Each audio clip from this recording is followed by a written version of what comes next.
I realized something was wrong the moment I opened the door and was met with silence. No familiar scent of dinner wafting through the air, no clinking of plates from the kitchen, no soft hum of her favorite music playing from the living room speakers. It might sound trivial or even old-fashioned, but it was never really about the food. It was about the rhythm of our lives, the small, reliable beats of a life built together. For 6 years straight, I walked through that door at exactly 6:17 p.m., tossed my keys into the ceramic bowl by the entrance, kissed her on the cheek as she stirred a pot on the stove or folded laundry on the couch, and felt, for a moment, that everything was exactly where it should be. Routine, maybe. Ordinary, perhaps. But comforting in a way that mattered more than I ever realized. That night was different. That night, the apartment felt hollow. I set my briefcase down slowly, listening. The ticking of the clock over the mantel was unusually loud. My footsteps echoed against the hardwood floors as I moved through the space. "Emily," I called out, but my voice sounded foreign in the stillness. No answer. The kitchen was spotless. No pots bubbling on the stove, no cutting board on the counter. I checked the living room, nothing. Her shoes were gone from their usual spot by the door. Her handbag was missing from the side table. A prickle of unease crept up my spine. I pulled my phone from my jacket pocket and checked for messages. Nothing. No missed calls, no text explaining she had gone out or was running late. She never just disappeared without telling me where she was. Never. I walked into the bedroom and immediately noticed the difference. The bed was made, perfectly, like no one had slept in it. Her side of the dresser looked emptier than it should have. I pulled open a drawer. Some of her clothes were gone. Not all, but enough. Enough for it to be deliberate. I sat down heavily on the edge of the bed, the realization crashing over me like a wave. She left. But why? Sure, we had our problems. Who didn't? I worked long hours, longer than I should have. I missed dinners, anniversaries, even a birthday or two. But I always made it up to her, or at least I thought I did. A weekend getaway, a necklace she mentioned once in passing, a bouquet of her favorite white lilies waiting for her on the kitchen table. I thought it was enough. Apparently, it was not. I sat there for a long time, staring at the floor, until the front door rattled. My heart leapt. Maybe she just forgot something. Maybe she would walk through the door, laugh off the strange silence, and everything would go back to normal. But it was not Emily who stepped inside. It was Mark. My colleague from the firm, still in his work clothes, looking uncomfortable, like he was about to deliver the worst kind of news. "Hey, Tom," he said, not meeting my eyes. "You got a minute?" The weight in my chest grew heavier. "Yeah," I said, my voice tight. "Come in." He hesitated in the doorway, then finally crossed the threshold, closing the door behind him. He held his briefcase awkwardly, as if it could shield him from what he was about to say. I was not sure if I should tell you," Mark began, voice low, almost a whisper. "But I figured you needed to know." I stood up slowly, the room tilting slightly around me. "Know what?" Mark swallowed hard, glancing toward the living room as if expecting Emily to emerge and save him from having to finish. But the apartment remained still, eerily empty. "I saw Emily," he said finally, "at that new bar down on 7th. She was with someone." A muscle ticked in my jaw. "Who?" He shifted uncomfortably. "Some guy. Younger. Athletic. They were not just talking, Tom." The words hung in the air between us, sharp and cutting. I said nothing. I just nodded once, curtly, and Mark, sensing he had done what he came to do, muttered an awkward goodbye and left. The door clicked shut behind him, leaving me alone with the echo of what I already knew deep down. Emily was gone, and she had not just left. She had chosen someone else. The night stretched out endlessly after Mark left. I sat there, unmoving, feeling the kind of cold that does not come from the air but from somewhere deep inside. I replayed every moment of the last few months, every conversation, every kiss, every time I looked at Emily and thought I knew what was behind her smile. I did not sleep. I could not. I sat in the living room chair, staring at nothing, while the city outside carried on without me, cars honking, sirens wailing, laughter drifting up from the street below. It all felt so distant, like a world I no longer belonged to. By morning, my mind was no clearer, but my purpose was. I needed answers. I needed the truth, the whole truth, not half-spoken confessions from a guilty colleague. I showered, shaved, put on a clean shirt, and went to work as if it were any other day. I moved through the office like a ghost, nodding at coworkers, answering emails, attending meetings where I heard nothing and contributed even less. But around lunchtime, I found myself standing outside the Human Resources office, staring at Emily's employee file on my phone. She had been working part-time at a boutique marketing firm a few blocks from our apartment. I knew the address. I even picked her up from there once after a rainstorm, holding an umbrella over her head as she laughed and called me her hero. I was not planning anything. Not yet. I just needed to see. To understand. The building was sleek and modern, all glass and steel. I lingered across the street, feeling like a criminal, watching employees come and go. Most were women in stylish clothes, a few men in slim suits, chatting and laughing, carrying coffee cups and laptops. And then I saw her. Emily. She looked different, lighter, happier. She wore a tight black dress that I was not sure I had ever seen before, her hair loose around her shoulders, her heels clicking confidently on the pavement. She was not alone. A man walked beside her, tall, fit, grinning like he had won some secret prize. His hand brushed against hers casually, intimately. She smiled up at him, the way she used to smile at me when we first met, when everything still felt new and thrilling. They crossed the street together, oblivious to everything else. I ducked behind a parked van, heart hammering in my chest, watching as they disappeared into a trendy cafe. I stood there for a long time, struggling to breathe. It was one thing to hear about it, another thing entirely to see it with my own eyes. I could have confronted her right then, burst through the cafe doors, demanded an explanation, made a scene. But something inside me held back. Not like this. If she was capable of betraying me, of lying to my face every day, then I needed more than a screaming match in a coffee shop. I needed to be smart, careful. I turned and walked away, fists clenched so tightly that my nails dug into my palms. I needed a plan. By the time I reached my apartment again, a rough idea had started to form. First, I needed proof. Real proof. Something undeniable. Not just a coworker's word or a glimpse from across the street. I needed to know everything. Where they went. How often. How serious it was. I needed to see it for myself. I spent the rest of the day researching. I ordered a discreet GPS tracker online, the kind marketed for vehicle safety and parental monitoring. I bought a cheap second phone with a new number, one Emily would never recognize, and installed an app to monitor her social media accounts. I even contacted an old college friend who worked for a private security company, asking him casual questions about how one might, hypothetically, confirm a spouse's infidelity without breaking any major laws. By midnight, my plan was in motion. It felt strange, methodical, almost surgical, how easily I slipped into this new version of myself. The man who once believed in loyalty, honesty, trust, he was gone. In his place was someone harder, colder, focused. Someone who would not just accept betrayal. Someone who would make sure it never happened to him again. The next few days were a blur of quiet preparation. Emily remained unaware, still playing the part of the devoted wife, smiling over breakfast, texting me sweet nothings during work hours, asking if we could plan a weekend getaway soon. I answered her with the same tenderness I always had, careful not to betray the storm raging inside me. Meanwhile, the tracker arrived. I installed it late one night after she had gone to sleep, pretending to forget something in the car and slipping it under the back bumper. It took less than 5 minutes. A few clicks on my phone, and her movements would now be mapped in real time. The first day, nothing happened. She drove to work, drove home. No stops, no deviations. I almost convinced myself that maybe Mark had been wrong. Maybe I had misunderstood everything I saw outside that cafe. Maybe. The second day broke the illusion. At 6:42 p.m., while I sat on the couch pretending to work on my laptop, my phone buzzed quietly. Emily's car had stopped at an address nowhere near our home or her office. A neighborhood I knew too well, upscale, young, trendy. I recognized the street name immediately.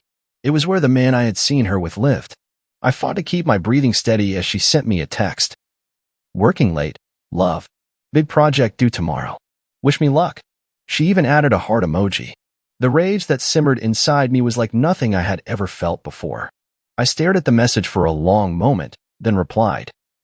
Good luck, sweetheart. Proud of you. And then I waited. Hours passed. The tracker showed no movement. She was still at the same address when midnight came and went. When she finally returned home after 1 a.m., she crept through the door like a thief, her heels in one hand, her hair slightly tousled. She smelled faintly of cheap cologne that was not mine. I pretended to stir awake as she climbed into bed, murmuring an apology about the late night. I turned toward her, kissed her forehead, and whispered, I missed you." She curled into me, and I held her tightly, not because I loved her in that moment, but because I needed to feel how easily she lied. The next morning, I contacted a private investigator. His name was Alan Reeves, a gruff, no-nonsense man who had seen too much of the worst parts of people to be shocked by anything anymore. I met him in a small diner outside the city limits, where the coffee tasted like motor oil and the waitresses still called you honey. I slid a thick envelope across the table, half his fee in cash. Alan leafed through it without comment, then tucked it into his jacket.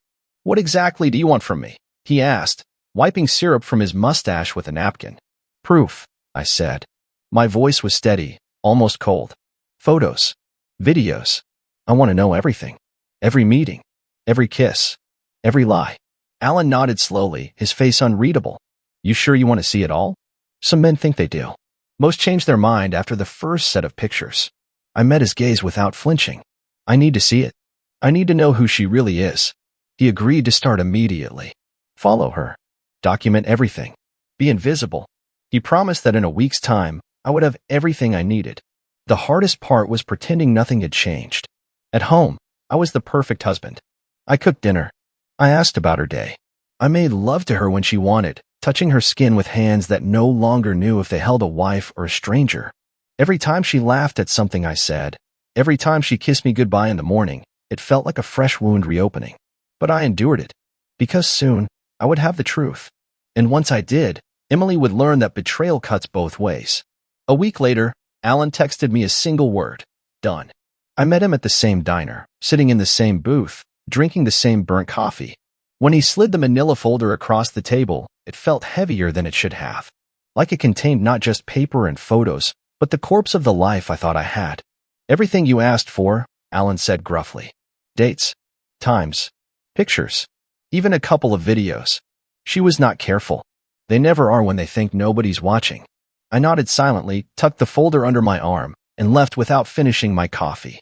I did not open it immediately.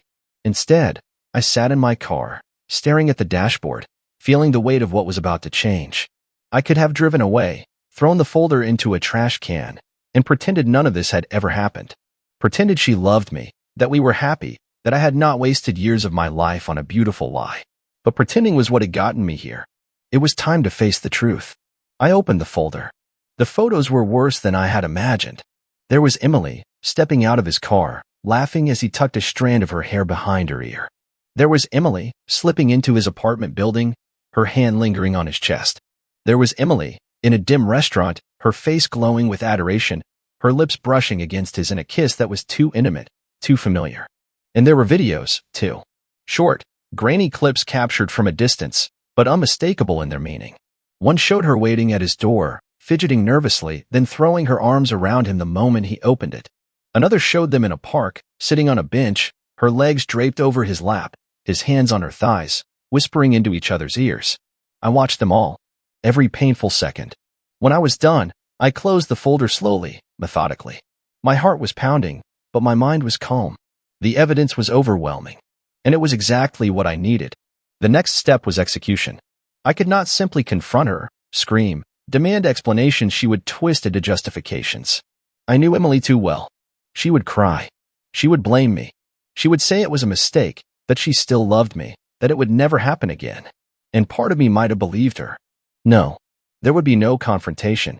No chance for her to manipulate me one last time. I spent that night crafting my plan, each detail fitting together like pieces of a puzzle. I wanted to destroy the illusion she had built, strip away every lie, every secret. I wanted her to stand in the ruins of what she had broken and feel the full weight of it. First, I called a lawyer, a divorce attorney with a reputation for being ruthless, especially when it came to infidelity cases. He assured me that with the evidence I had, Emily would walk away with almost nothing. Then, I set the final trap. I planned a dinner. A special dinner to celebrate our anniversary, I told her. She lit up with excitement, clapping her hands together like a child. She had no idea that it would be the last time she smiled at me like that. I booked a private room at one of the finest restaurants in the city, the kind of place she loved but always complained was too expensive.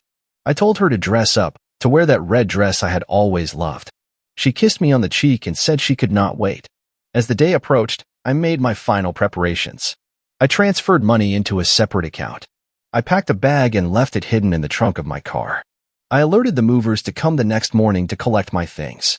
When the night arrived, I played my part perfectly. I complimented her. I held her hand. I smiled at her like she was still my whole world. And when dessert was served, I slid the folder across the table. She looked at it, confused. She opened it, smiling at first, thinking it was some sentimental gift. And then she saw the photos. The blood drained from her face. Her hand trembled as she flipped through the pages. Her mouth opened and closed, but no words came out. For the first time in a long time, I saw the real Emily. Not the actress. Not the liar. Just a scared, broken woman who realized the game was over. I leaned back in my chair, my voice calm, almost gentle. Happy anniversary, sweetheart. Emily's lips trembled as she stared at the photographs, her hands clutching the folders so tightly that the edges began to crumple. Tom, I can explain, she finally stammered, her voice so thin it was barely a whisper. I said nothing. I wanted to see what she would do when faced with nothing but the truth. No distractions. No sweet lies to hide behind. Tears welled in her eyes, spilling over and running down her cheeks. It was a mistake, she choked out. It was just once, Tom. I swear to you, it meant nothing. I never stopped loving you. I almost laughed. Once? The folder contained months' worth of evidence. It was insulting that she thought I was stupid enough to believe her. Still, I let her speak. Let her dig her own grave. I felt so alone, she continued. Desperate now. You were always working late. You barely looked at me anymore. I needed to feel loved again, even if just for a moment. I am so sorry, Tom. Please do not leave me. She reached across the table for my hand, but I pulled it back slowly, like her touch was something poisonous. You felt alone, I said quietly. So your solution was to destroy everything we built? Her face crumpled in agony. She nodded through her sobs. It was a mistake. I will do anything to fix it. Anything, Tom. Please give me another chance. The other diners in the restaurant were starting to glance over, sensing the scene unfolding, but I did not care. Let them watch. Let everyone see the truth.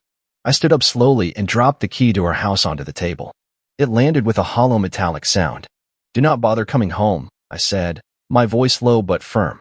By tomorrow morning, everything of mine will be gone. She gasped, her hands flying to her mouth. No, please. We can go to counseling. I can fix this. I swear. But I had already turned away. I walked out of the restaurant without looking back, feeling, for the first time in months, like I could breathe. When I got into my car, my hands shook not from sadness, but from the raw adrenaline of finally reclaiming control over my own life. I drove straight to a hotel across town where I had already booked a suite under a different name. I sat on the bed, staring out at the city lights, feeling the final threads that tied me to Emily snap one by one. My phone buzzed. Her name flashed across the screen. I let it ring. She called again. And again. Messages flooded in, apologies, promises, frantic declarations of love. I silenced the phone and placed it face down on the nightstand. It was too late for all of that. The next morning, I met with my attorney. We filed the papers immediately. Thanks to Alan's meticulous work and a little legal leverage, it would be a clean break. Emily would walk away with almost nothing, no house, no savings, and certainly no piece of my future. The house would be sold. The account split, heavily in my favor. She would have to start over from nothing, just as she had left me with nothing but betrayal. Weeks passed. The divorce process moved swiftly, more swiftly than Emily probably ever imagined. She tried to contact me, through texts, emails, even showing up at my workplace once. She cried and begged and raged. But I never spoke to her again. I never gave her the satisfaction of knowing how much she had hurt me. She became a ghost, a painful memory I buried deeper each day. In the quiet that followed, I rebuilt my life brick by brick. New apartment, new routines, new people. Each step forward felt like a small victory against the shadow she had cast over me. One night, months later, I found myself at the same diner where I had first met Alan. The coffee was still terrible, but somehow it tasted sweeter now. I sat there, looking out at the rain-slicked streets, feeling a strange, unfamiliar thing stir in my chest. Hope. Real hope. I had survived the wreckage, and I was still standing. The rain tapped against the window as I sipped my coffee, feeling the weight of the past finally loosening its grip on me. I was not the same man who had walked blindly into that restaurant months ago, clutching a bouquet of flowers and naive hope.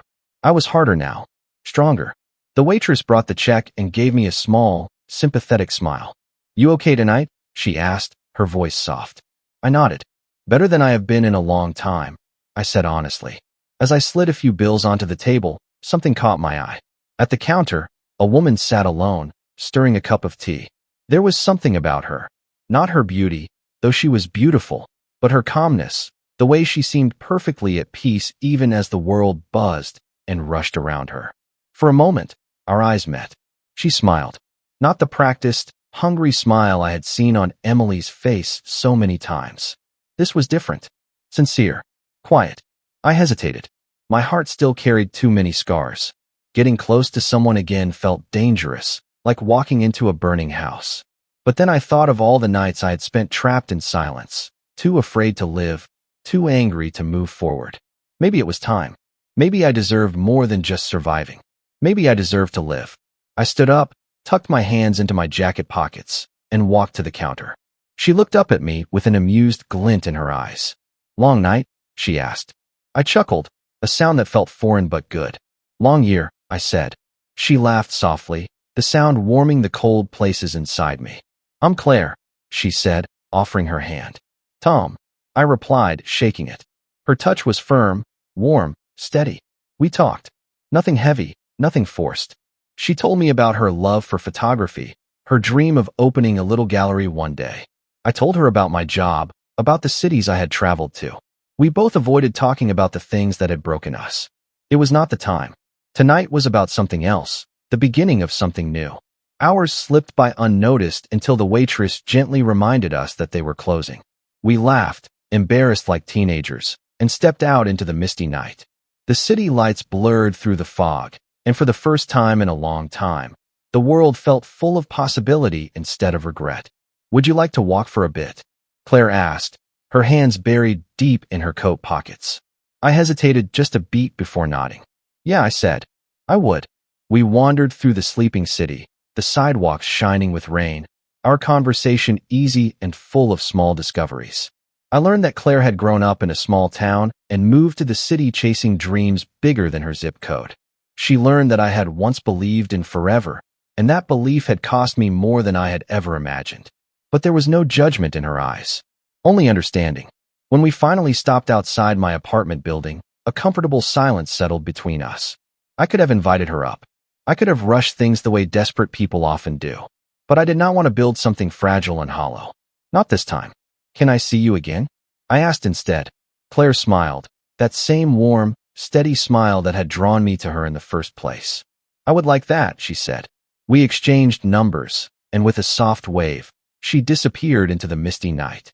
I stood there for a long time after she was gone, feeling the rain settle on my skin, tasting something sweet and sharp at the back of my throat. Hope. Real hope. Not the desperate kind that begs to be believed, but the kind that grows slowly, steadily, from the ruins. As I climbed the stairs to my apartment, I thought about how easy it would have been to stay angry forever, to let betrayal define me. But somehow, against all odds, I had chosen differently. I had chosen to believe that not everyone was out to hurt me. That maybe, just maybe, there was a life waiting for me beyond the wreckage. And I was finally ready to find it. Weeks turned into months, and life, once a battlefield littered with broken dreams, began to feel like something worth fighting for again. Claire and I took it slow, like two people who knew the cost of rushing in too fast.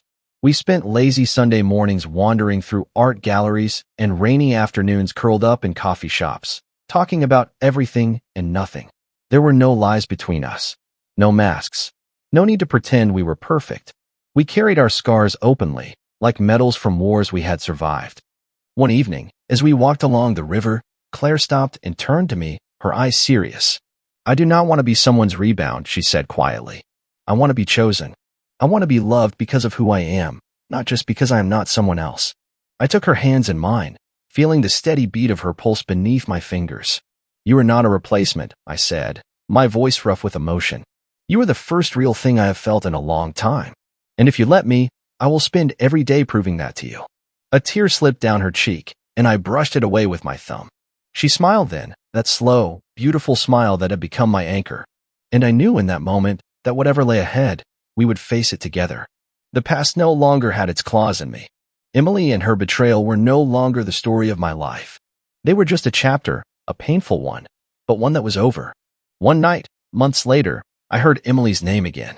A former colleague mentioned in passing that she had moved away, chasing after some new dream, some new man. There was no bitterness in my heart when I heard it. No anger. Only a quiet, distant sadness for the man I used to be. The man who had loved someone who could not love him back. Claire was waiting for me at home when I returned, curled up on the couch with a book in her lap and 2 mugs of hot chocolate on the table. I sat down beside her, pulling her close, breathing in the scent of her hair, the warmth of her body against mine. "You were quiet tonight," she said, setting her book aside. I smiled, just thinking about how lucky I am. She tilted her head, studying me with those clear, honest eyes. "I am the lucky one," she whispered. And maybe we both were. Maybe luck had nothing to do with it. Maybe it was just about surviving long enough to find the right person at the right time. About refusing to let pain harden you beyond repair. About believing, even after everything, that love was still possible. I leaned in and kissed her, slow and deep, and felt the world fall away around us. There was only this moment. Only her. Only us. Somewhere in the back of my mind, I knew there would be hard days ahead. Life was never easy. But for the first time in years, I was not afraid of the future. I was not trapped by what had been. I had found something real. Someone real. And more importantly, I had found myself again. As we sat there, wrapped up in each other, the city lights flickering outside our window like stars fallen to earth, I realized the greatest victory was not winning revenge or proving my worth to anyone who had hurt me. The greatest victory was this quiet, stubborn happiness. This peace. This love that asked for nothing but gave everything in return. I had walked through fire. I had been broken and rebuilt. And now, standing on the other side, I knew. I was whole. I was free. And the best was still yet to come.